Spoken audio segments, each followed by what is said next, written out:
An unexpected welcome to Tucson encouraged us to come back for more exploring. Air 39 Hotel, you do YouTube?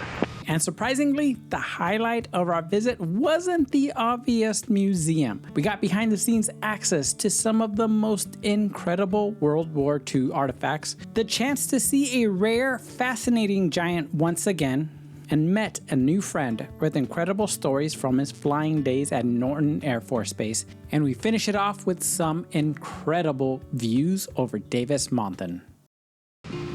When we bought Hannah, I was a newly minted pilot of just 4 months, barely had 96 hours, and had visited about 13 airports. That was 1 year and 10 months ago. I remember watching other YouTubers flying the country and their tail number getting recognized and just thinking, wow, how cool is that? The controller calling out a pilot on the radio. First time that happened to us was with SoCal TRACON. We thought it was the coolest thing ever. Thanks for that, Jason. Today, it would be another one of those special days in a region we're rarely at an airport we've never been to. The aviation universe came together to make this one an amazing approach, thanks to a tower controller, as we visit Tucson International Airport in Tucson, Arizona. Remember 39 Hotel, contact Tucson Tower 118.3. Have a good day.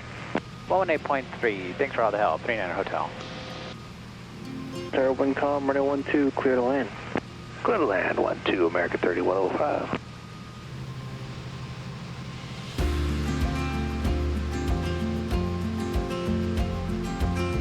Tucson Tower, Aero 139 Hotel. Inbound with Juliet will stop for Million Air. Aero 139 Hotel, Tucson Tower, Cash Highway Terminus, number 2, on Airbus 319, 3 miles ahead of you. Wind calm, runway 12, clear to land. Number 2 behind the Airbus, 12, clear to land, 39 Hotel.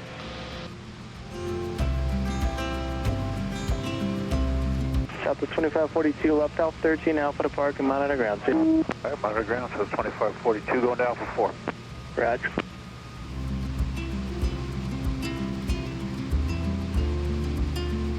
Air 39 Hotel, you do YouTube? Yes, sir. Yes, we do. I thought I recognized the call sign. Oh, man, that's cool to hear.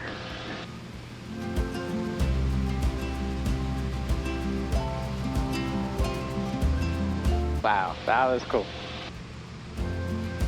Thanks again for that, Tower. So anyways, let's get back to the trip. Today would be the start of a long multi-day cross-country. We'd be departing Corona at 7 a.m. on a 3-hour, 352-mile leg. We'd head towards the Banning Pass, climbing to 9,500 feet, with flight following, getting us past Palm Springs, then being handed off to LA Center, Albuquerque Center, and eventually Phoenix and Tucson approach. Main thing is to generally follow the 10 freeway. It'll keep you clear of the restricted airspace to the south, used by the military over the Yuma Marine Corps Air Station and Yuma Proving Grounds. Probably best to give them their space. Once we hit the Buckeye area, we'd head southeast and stayed clear of the Phoenix Bravo and set up for a straight in for runway 12.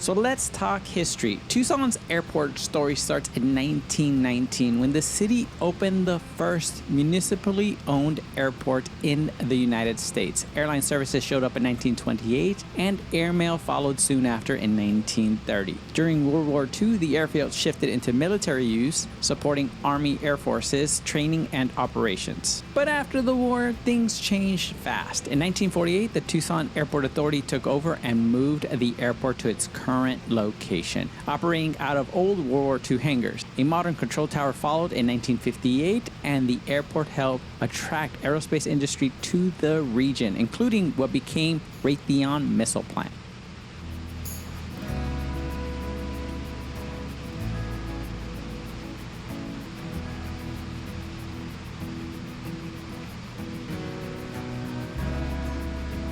Now, from the 1950s to the 80s, airline growth exploded. TWA arrived, jet service began in 1960, and wide-body jets like the DC-10 and Boeing 767 eventually served Tucson. The airport officially earned its international name in the 1960s thanks to flights connecting Tucson to Mexico. Over the years, multiple Mexican airlines operated routes south of the border, and service continued to grow. We've been asked before, how do we remember all the taxi instructions? Well, it's because we cheat. We do a brief before we land, trying to guess what the best route would be to get to our location. And sometimes we're 100% right, sometimes there are some audibles. So we're going to go make a left and then do our Alpha, Delta, Delta 1, cross T2. Yeah.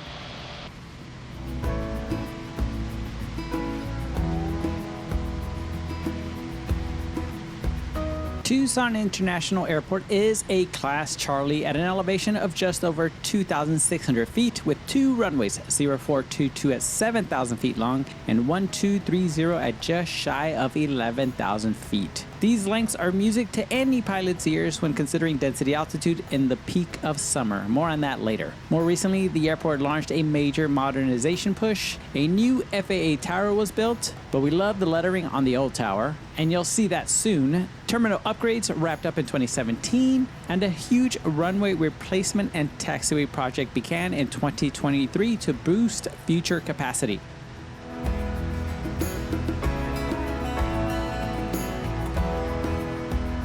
Gas, undercarriage, mixture, throttle, seatbelt, landing lights. American 3105, left Alpha 13, contact ground field. Alpha 13, ground American 3105.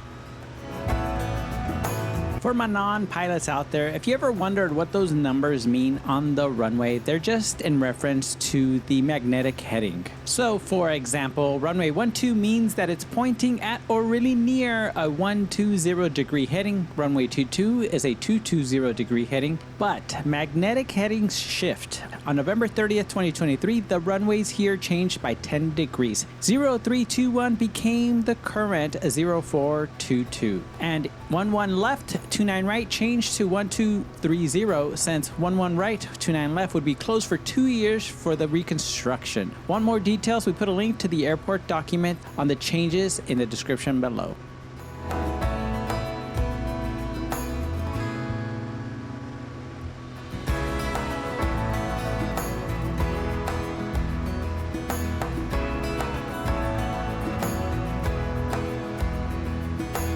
Being that it's an international airport, you can expect instrument approaches. As always with these bigger airports, there are RNAV RNP approaches, which we will ignore since that takes special equipment and training most of us little planes don't have. So now the approaches we can use. First, they have the VOR for runway 12 and 30, which uses the Tucson VOR for both and have relatively low minimums of 421 feet and 517 feet AGL respectively. Next are the RNAV GPS approaches for all the runways 04, 22, 12, and 30, which is awesome since you have choices no matter which way the winds are blowing. Finally, the ILS for runway 12 with minimums of 200 feet AGL. Plenty of choices since this airport is extremely GA friendly with student training. Just make sure to listen to the ATIS. Sometimes they don't allow practice approaches.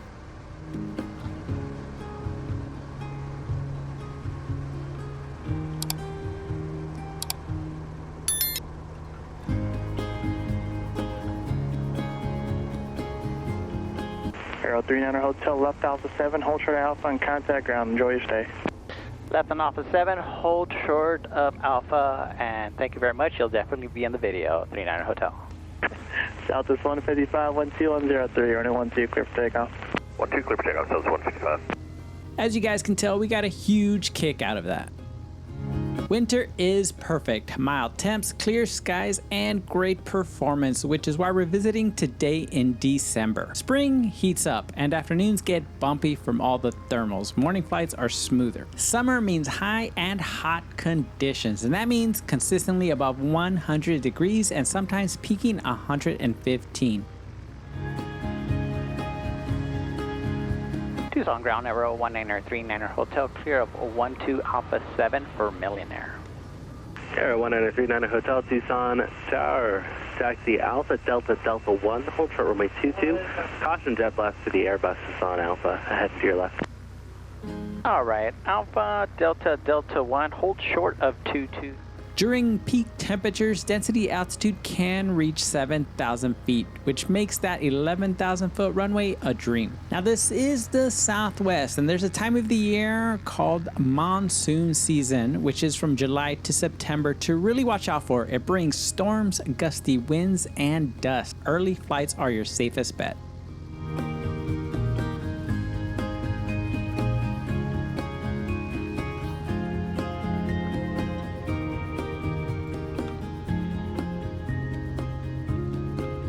Now, as we said, this is a Charlie, so as you can see, you can expect commercial airliners, private jets, and military jets. More on that shortly. Some of the airlines here are Alaska, American, and of course, Southwest. But there are a total of 10 of them, just so you know it can get busy at times. And watch out for that wake turbulence. This doesn't even include all the cargo like DHL and FedEx.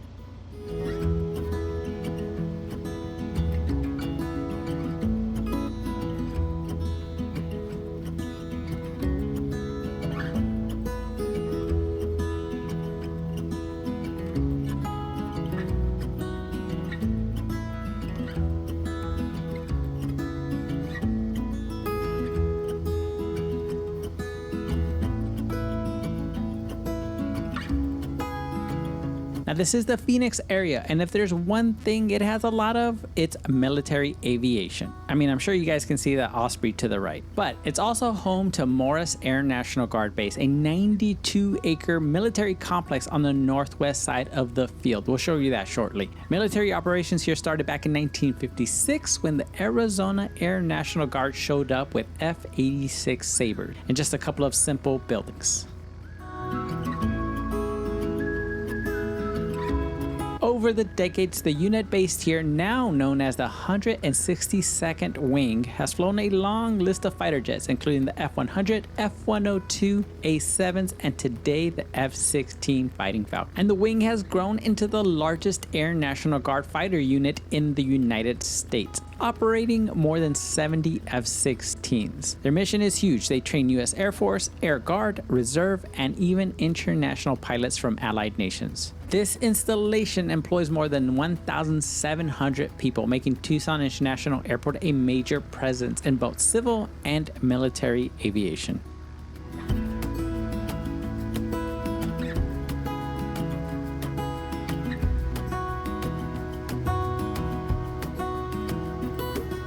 So just a quick tip, when taxiing behind any of these big airliners, make sure you turn your yoke or stick towards the planes. You don't want any air getting under your wing. Even at idle, they blow a lot of air. You can even hear the stall horn going off just barely.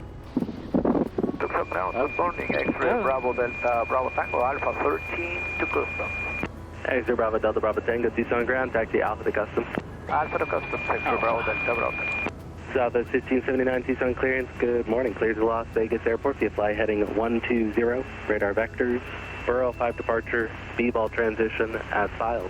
Maintain 17,000, departure frequency 125.1, squawk 1560.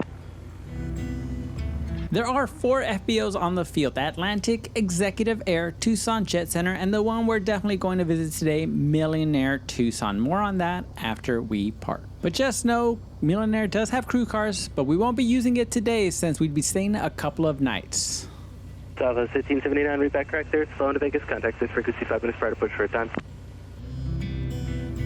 Aero 39er Hotel Tucson ground, cross runway 22, taxiway Delta 1 for Million Air. All right, cross runway 22 over to Million Air on Delta 1, 39er Hotel.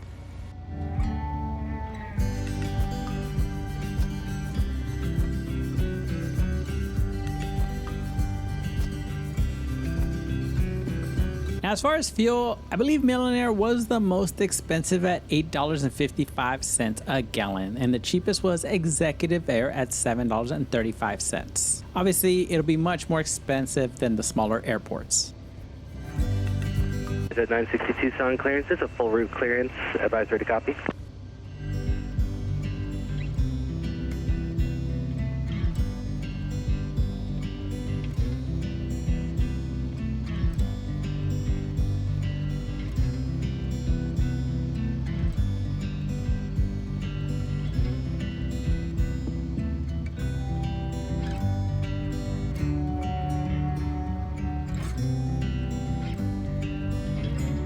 So not far from the airport is one of the best aviation museums in the country, Pima Air Space Museum. And today, not only are we going to visit it, but it'll be with a special friend, Charlie, a C-141 Navigator veteran out of Norton Air Force Base, one of our favorite airports. And yes, we know it's called San Bernardino International, but it will always be Norton Air Force Base to us.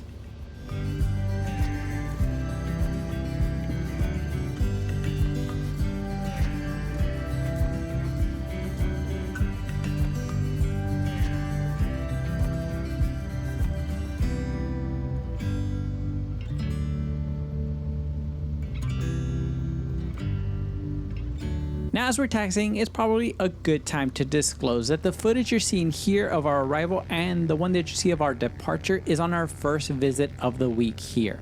The footage of the Pima Air Space Museum is on our second visit at the end of our trip. Now, why did we do that? Well, we actually didn't know that we'd be back. It was only in the middle of our trip that we decided to reach out to Charlie and see if he was available, and he was. So thank you to Charlie. And again, you guys are very perceptive. You guys will probably see a different sweater, different shirt. That's why.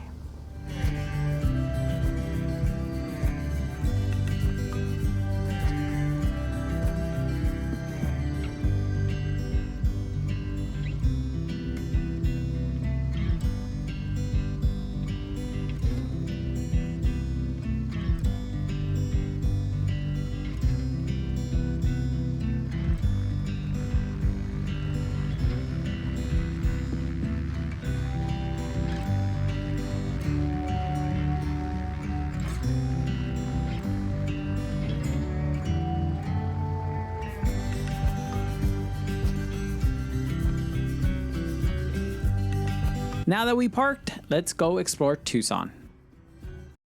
Today, we are here on our first leg of a trip, and we are in Tucson, Arizona, at Tucson International. And behind us, where are we? Million Air! Million Air! Obviously, she's excited about that.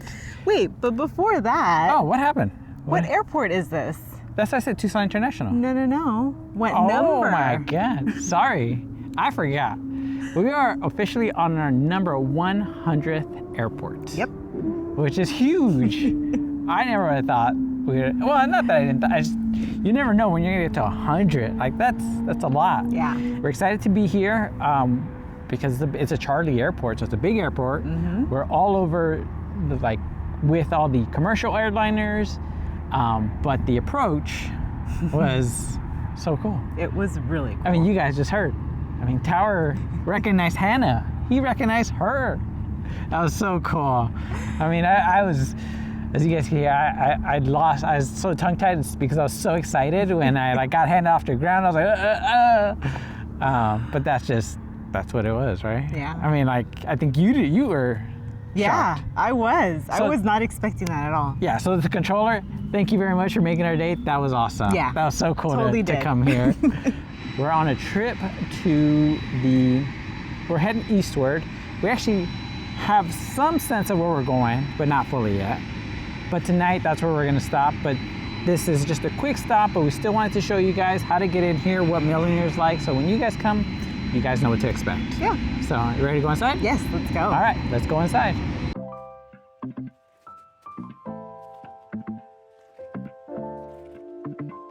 So not only is this our 100th airport, but it's our 6th Million Air. And in the conference room is where we did our first ever live stream with our Patreon members, which was a lot of fun and so many great questions.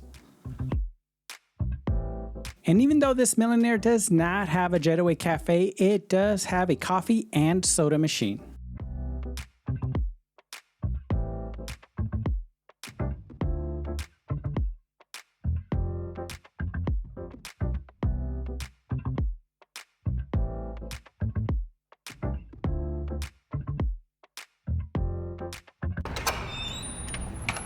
Oh man, whoa.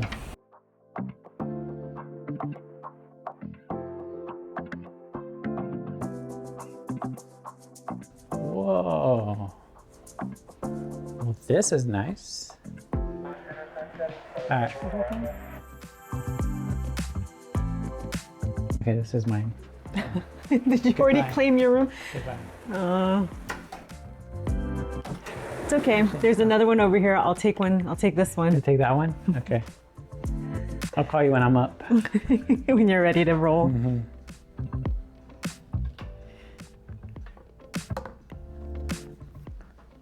And it's nice because they're still even dim with the light on. Yeah.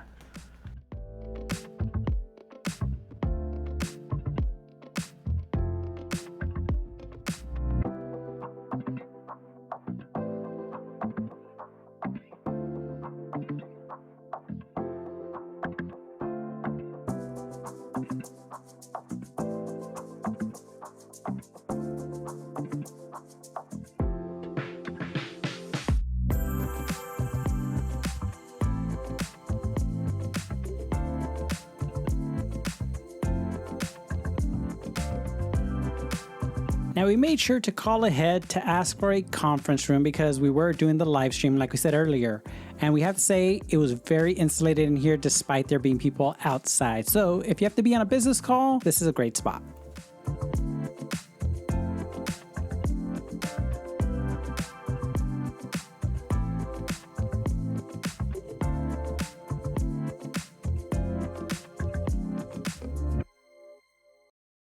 Inside the grounds of the Pima Air and Space Museum sits a smaller, lesser-known 390th Memorial Museum dedicated to the men of the 390th who fought valiantly during World War II. The museum contains artifacts and a complete timeline that tells their story.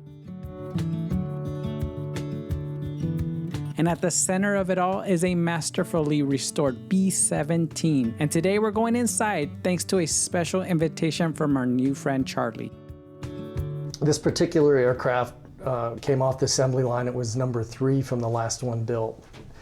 And it went into service as a mapping aircraft with NOAA.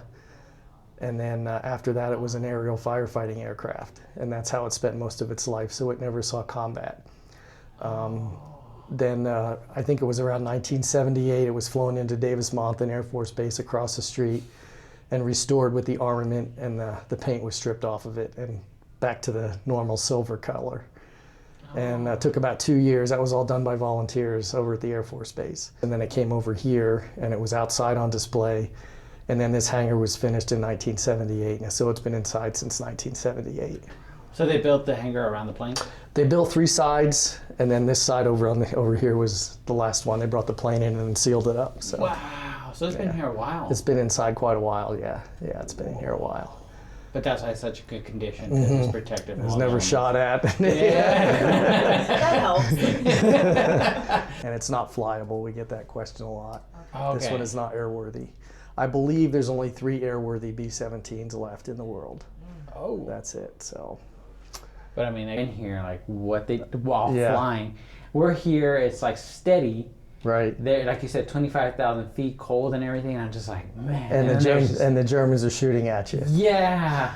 And man, I still like, and then like the ball turret at the bottom. It's right there by your foot.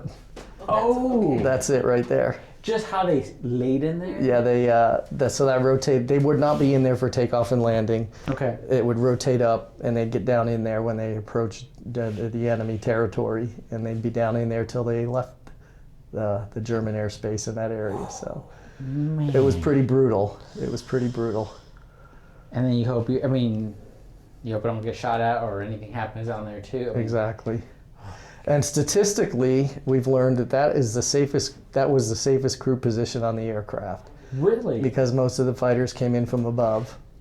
Oh. So statistically, that crew position was fewer deaths than any other crew position on the aircraft. I would have never guessed No, that. nobody would. Vulnerable. Yeah, nope. So is this the breathing oxygen? That's the oxygen system and there's several tanks up front too. So then you can see behind you, there's a little green one hanging on the wall. That was a portable walk-around bottle.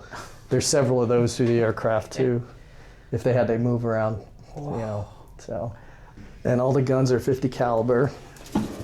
The earlier this is a G model, the last model that was built. And the earlier models had the guns right across from each other. You can imagine how that worked out. they kept tripping on each other. Oh, yeah. So they offset them in the later models, yeah. It must have been so loud in here. And cold, it was unpressurized. Oh, that's right. So at 25,000 feet, so about minus 40. Oh my God. They wore bunny suits. They were electric blankets with arms and legs, basically. I had to wear oxygen the whole time, above 10. It was just miserable. So this was the radio operator room. The radio operator sat here. He had a gun too. He had more space than anybody else. Everybody on the crew had a gun except the pilots. The pilots were the only two that did not have guns. If the bomb bays were open, would they still walk back and forth through here? Probably not. Yeah. The bombardier had to come down here and arm the bombs before the bomb run. And the only time, the 5 guys in the front pretty much stayed in the front of the aircraft, and the 5 guys in the back stayed back here, and they didn't go back and forth unless it was an emergency or something. There wasn't a routine thing. Got it. They would go back and forth. So, and most likely the doors would be shut. Bombs that are in there, they're 500-pound simulated bombs, and the normal payload was 12 of those bombs would fit in there. They would just kind of go up. Yep. They put 6 on each side. They took off pretty much max gross weight every time, and the trade-offs were fuel, bombs, and bullets. People a lot of times forget how heavy ammunition is for the guns. Right. But each gun had between 500 and 700 rounds. And so it wasn't a lot. So, you see in the movies where they hold the trigger down. Yeah. They didn't do that. They were short bursts. So that ladder was not there during World War II. The crew had to grab onto the opening on the door and swing their feet up into the hatch. Really? Is how they entered the aircraft, yeah. So they would grab on here and then swing their feet up into the aircraft. Oh. Well, that seems like, yeah. They better be fit then, huh? Yep. Up there behind you, Irene, is the bombardier seat. That's the Norden bomb sight in the front there, that black fixture in front of the seat. And the bombardier would actually steer the aircraft with that on the bomb run. He could change the heading. He couldn't do altitude and stuff, but he could change the heading of the aircraft. So that big pole on the right there, that was what he used to operate the lower guns on the chin. And then the navigator operated the 2 higher guns when he wasn't navigating. Oh. It's funny, I'm going to go watch Master of the Air again with a new perspective. Because again, when you watch it, everything looks much bigger. Yeah. And then you're like, this is very tiny. Yeah, it's tight. Again, it feels like it's watching on TV feels so much bigger. Yeah. No, there's not a lot of space in here. And they were airborne 8 to 10 hours on their missions. They cruised around about 200 miles an hour. And everything was just manual. Muscle. Muscle. That was the flare gun. Oh, okay. So when they were coming into land, if they had injured on board, they would fire a red flare, and they would know they'd get priority for landing.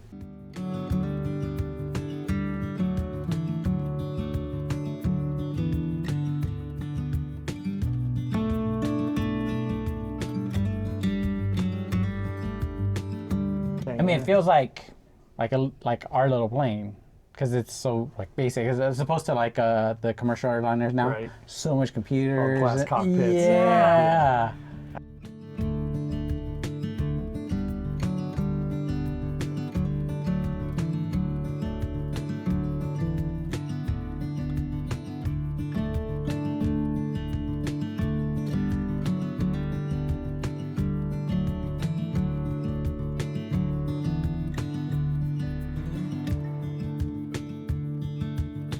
Watch your head going down. All right. That's what I tell everybody. And then I'll bang mine. Of course.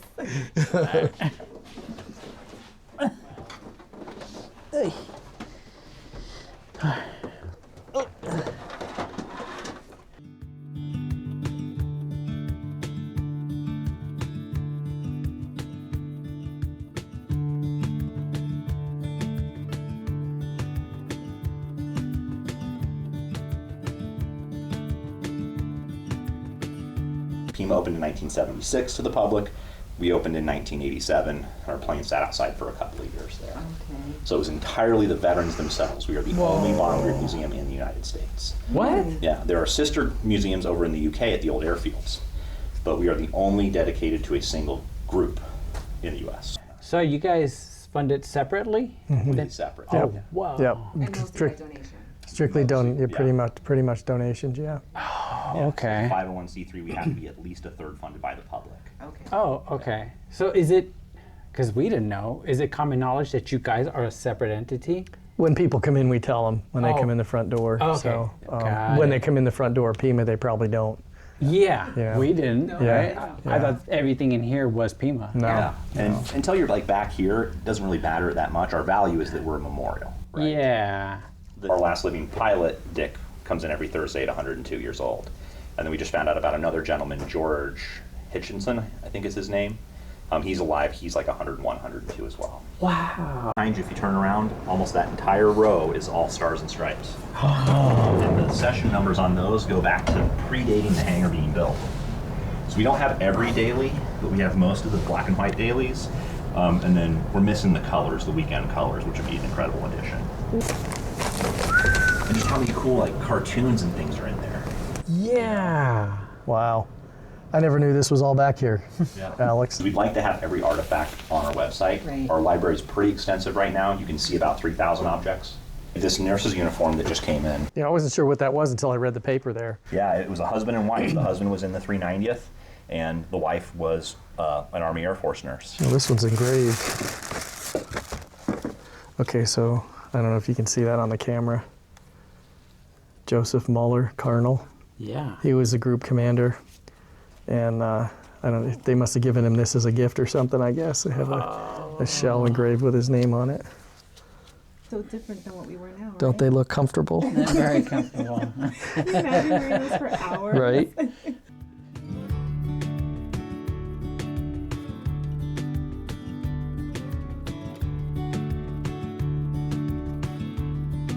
Alex, thank you again. Yeah, Really absolutely. appreciate it. No, thank you very guys much, for sir. coming in. This worked out Thank you. perfect. Is there anything that you guys are dying to see? A plane that you've never Oh. seen before? The Philippine Mars, which we saw dismantled at the lake by Scottsdale. In February. Yeah, so we're excited to see it here now, finally in its resting place. Cool, you'll get to see Santa and We saw them up there, yeah.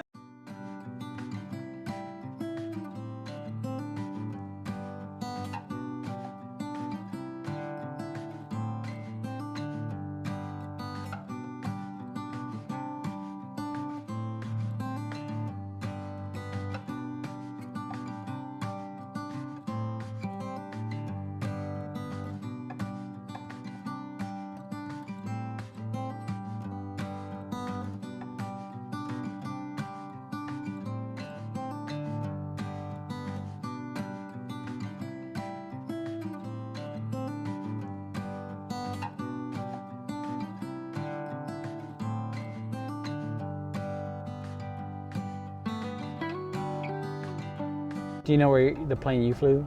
Well, we didn't fly the same plane all the time. We flew, but I have time in this one. You do? I do know that, yes. That's cool. Because I was at McGuire for a year and a half when I was going to that school, and I would fly. And I recognized the tail number right away.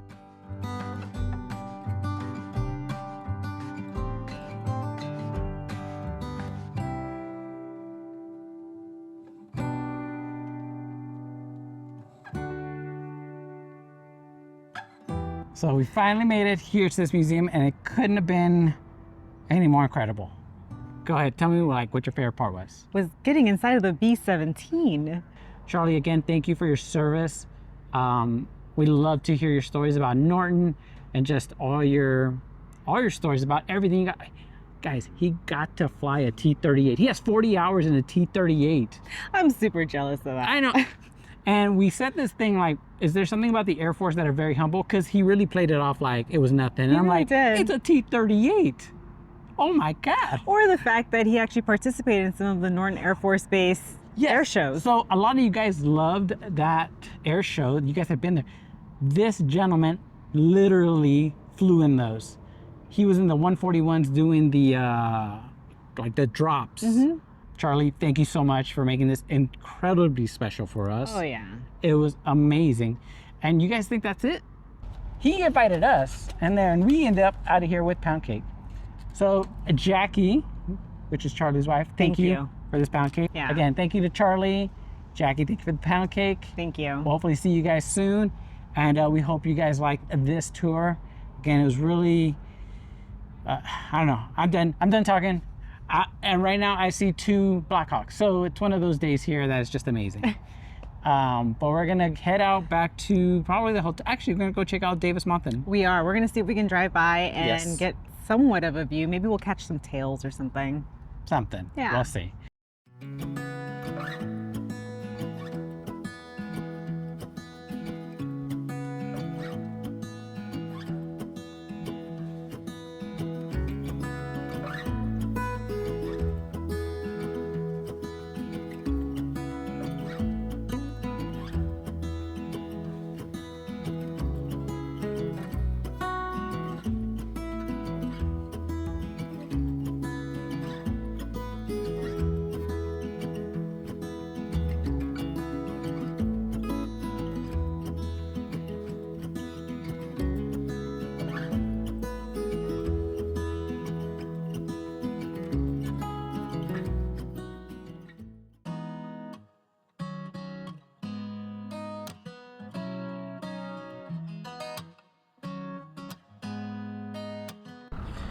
All right, guys, so we are wrapping it up here in Tucson, and man, so much happened, and we only had 2 nights here. Yeah, and it was not nearly enough time, so we definitely are coming back. Yeah, I think we still got missile silo. We just found out about a cookie cabin.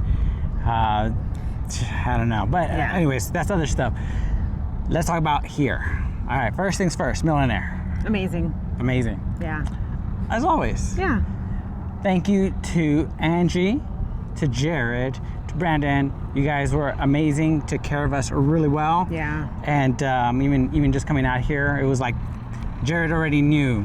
He was like taking off all the chains, all the chocks and everything. Yeah. But it's the details that really matter to us. And we had conversations all about the airport and just honestly a friendly staff. And it gives us all the reason to come back. Yeah, I already told Roger this is definitely going to be a stop for us every time we head east. Yes. So thank you, Million Air Tucson. You guys are amazing as usual. Love you guys. Can't wait to be back here. Yes. All right, and then the next one, which is the main event here, the reason why we came. Yeah. Pima Air Museum, Air Space Museum. Just as cool as all of you had said it would be. I know, so many of you did bring that up, and man. Yeah, the only thing is like one day is not enough, so we have to come back. And I told Roger, said we could spend 2 days wandering and still probably not see every single thing. We are very thorough though, so. We were there 6 hours and still felt like we just kind of glossed over everything. But don't forget, we spent the majority of our time at the 390th Museum. Yes. And that was such a cool experience. Like, I would encourage all of you, if you've been to the Pima Air and Space, spend a little extra time in that 390th. Yes. That B-17 is just top notch. It's beautiful. Yeah. It's very beautiful. And again, a special thanks to Charlie. Oh my God, thank you so much. Yeah. Again, we thought about what it would be like to go to, because we knew we were gonna go. Mm-hmm. We never expected, and we never thought we'd ever go with someone like you and to show us what you showed us and all your knowledge. It was very special. It made that just so memorable, and honestly, because of experiences with you and Million Air and all this, like, it made Tucson a very special place for us. I think Tucson has like some of the best hospitality we've ever received anywhere. And that's not even including Tower up there that welcomed us both times we came in. So yeah, shout out to Tucson Tower. You guys are cool. Oh yeah, very cool. It really just said it right. Mm-hmm. Tucson started out our trip out to Texas, and it finishes out our trip from Texas. And I couldn't think of a better place to do it, honestly. We loved it here. So Tucson, thank you for being amazing. Again, just thanks to Tower, to Million Air, to Charlie, and Davis-Monthan. We need to get into that tour. I know you guys don't do it anymore, but we need to go in there. We want to see. Yeah, we do. We really do. It's just so cool seeing the little peaks of the tails, but it's such a tease. I know. It's like I want to get inside. But it was cool flying over it. Oh my God. Which you guys might get to see. We're gonna do it again today, right? Oh yeah, we'll do it again today. So hope you guys like this one. If you guys are in the neighborhood of Tucson, check it out. Don't be afraid that it's a Charlie. They're incredibly nice over at Tower. They do have a lot of GA traffic here. It does get windy. Today is a little bit windy, and but seriously, the runway's huge. So anything else you want to wrap up with? No, I love it here. All right, guys. Well, again, hope you guys like this one, and we'll see you guys on the next one. Yeah. All right, see you guys.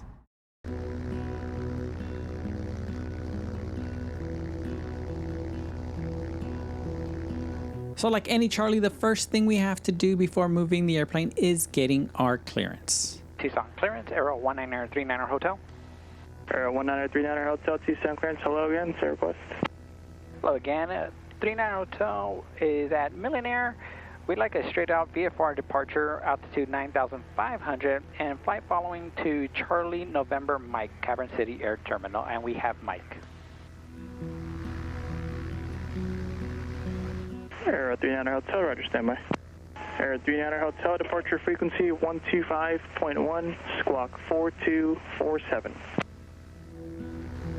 All right, departure frequency is 125.1 and squawk 4247, 39er Hotel. Aero 39er Hotel, read back, correct? Oh, that's a clearance, right? That's clearance. Okay, we'll go to ground. All right. North ramp ready to taxi with Mike. Vision Jet 727 Victor Bravo, Tucson ground, runway 12, taxi via Delta 1 Delta, cross runway 22. Tucson ground, Aero 1939er Hotel, Million Air, ready to taxi. Aero 1939er Hotel, Tucson ground, follow a Vision Jet outbound from the north ramp, runway 12, taxi via Delta 1 Delta, cross runway 22. All right, we'll follow that Vision Jet 12 via Delta 1 Delta, cross 22, 39er Hotel. Tucson ground, Oxford 5744, ready IFR taxi. Oxford 5744, Tucson ground, runway 12 at Alpha 4, taxi via Delta Alpha. 12 at Alpha 4, taxi via Delta Alpha, Oxford 5744.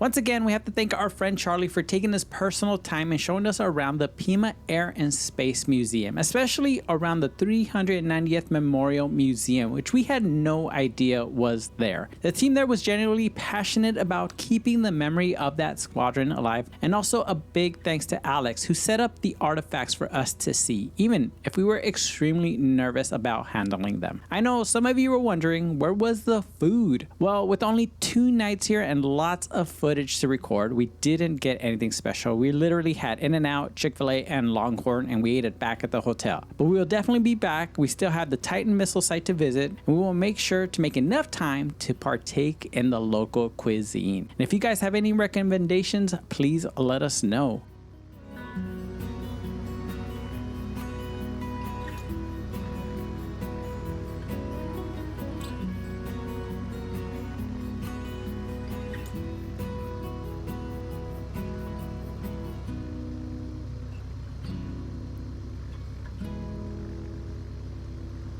And of course, we want to thank all of our members for supporting us, for making this happen. We want to give a special thanks to all of you guys who showed up to our first ever live Q&A here at Tucson International and for our 100th airport. It was special to us. We had an amazing time, so thank you guys so much, and all the rest of the members for supporting us. I mean, really, you guys are making our appreciation screen look like some long movie credits. We still can't believe how much you guys support us. Thank you.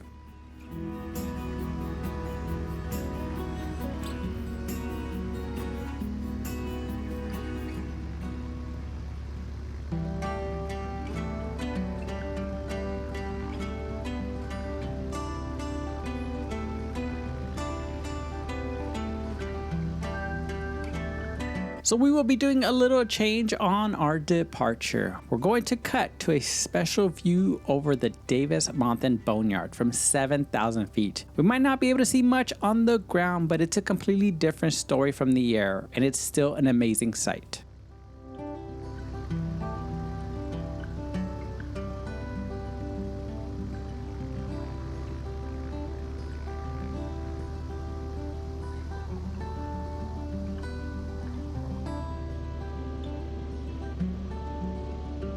And multiple aircraft going up at once for Mooney 555 Echo Delta Tucson, clearance standby. Upjet 978 Tucson, ground runway 12 at Alpha 3, taxi via Delta Alpha. At Alpha 3, Delta Alpha to 12, Upjet 978.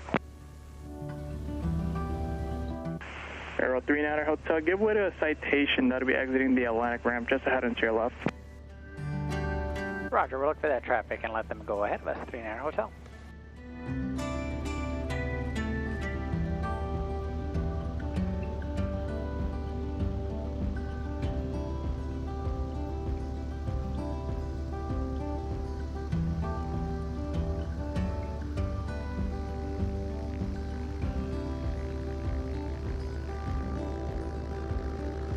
Number 5 Echo Delta Mesca, that's spelled Mike Echo Sierra Charlie Alpha. Rest of the readback correct.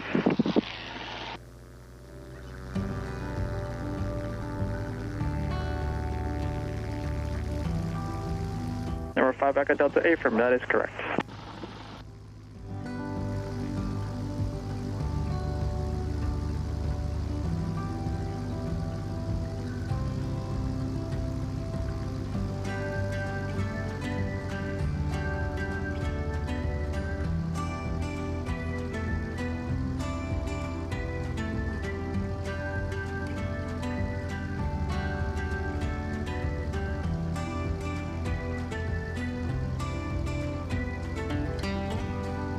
Air 39er Hotel, you can contact Air 118.3 when you're ready. See you.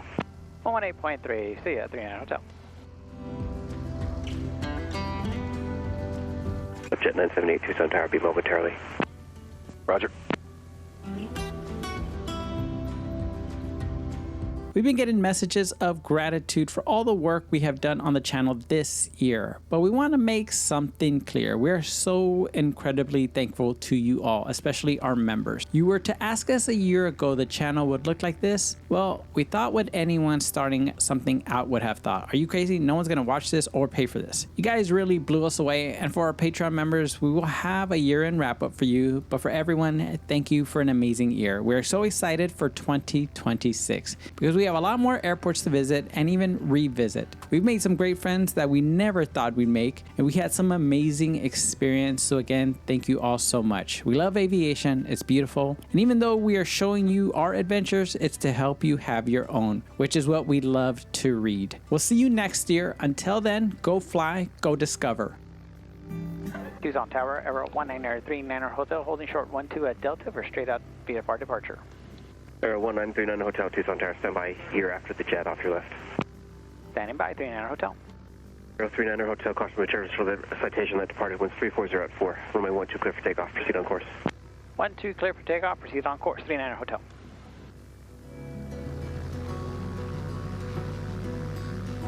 Upjet 978, contact departure. Order departure, Upjet 978.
Hey Tower, Pilatus 884 Hotel Bravo, hold short 12. Pilatus 884 Hotel Bravo, Tucson Tower, stand by.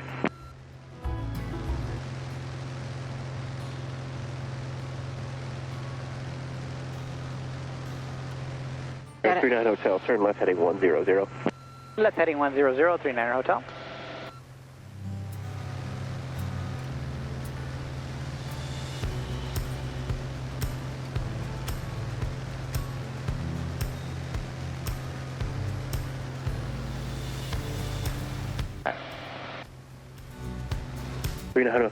Number 39er Hotel, connect departure 125.1.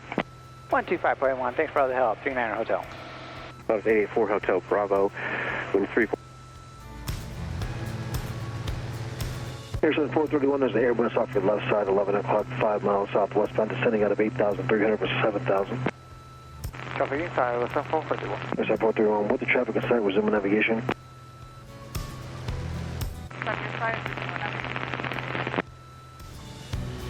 Departure Ever 1939 Hotel out of Tucson International, 4,300, 100 heading. 39 Hotel, Tucson departure to contact. What's your requested heading? I would like to request a 090 heading, 39 Hotel. 39 Hotel's approved. Approved, 39 Hotel, thank you. Upjet 978, contact Albuquerque Center 125.4. Good flights. 25-4, we'll see you, Upjet 978.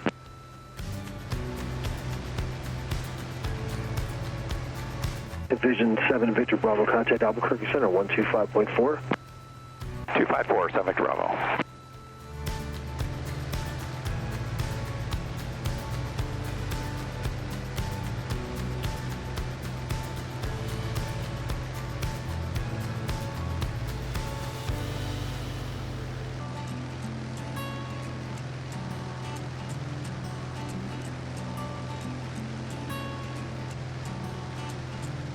Oxford 5744 is clear direct Allman during the flight plan. Clear direct Allman, Oxford 5744.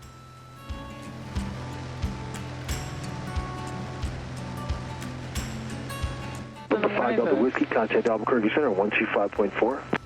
25.4, Meridian 5 Delta Whiskey. Frosty 127 medevac 202 descending 180. We're set up for the RNAV runway 30 via Waxus if that's the word. Frosty 127 Tucson approaching straight runway 12, we're landing 12. Okay, check 12. Any chance we could land on 04 instead? Runway 4, you said? Yeah, I thought it was closed. Let me double check. I'll be right back. Departure, hello, Pilatus 884 Hotel Bravo, 4,000, climbing 17, runway heading.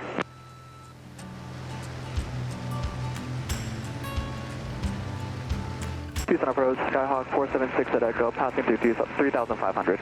Number 884 Hotel Bravo, Tucson departure ready to contact. Medevac Frosty 127, expect visual approach runway 4. Okay, runway 4, we're currently en route to Waxus. Is there something else you want us to do? Medevac Frosty 127, it's clear direct Tucson for now, and descend to pilot discretion, maintain 1000. Okay, our discretion down to 111000 and Tucson for 04. America 2926, Tucson, correction, America 2926, contact Tucson Tower 18.3. 18-3, good day, American 2926. You have a great day. Airsun 431, contact Albuquerque Center 125.4. 125.4, Airsun 431. 476 at Echo, Tucson departure radar contact. Continue current heading, maintain VFR back to last 12. Maintain current heading, maintain current heading and VFR 6 at Echo. November 4 Hotel Bravo, turn right. Question, make that left turn heading 080. Left turn 080, 884 Hotel Bravo. Delta 1322, descend and maintain 10,000. Descend and maintain 10,000, Delta 1322.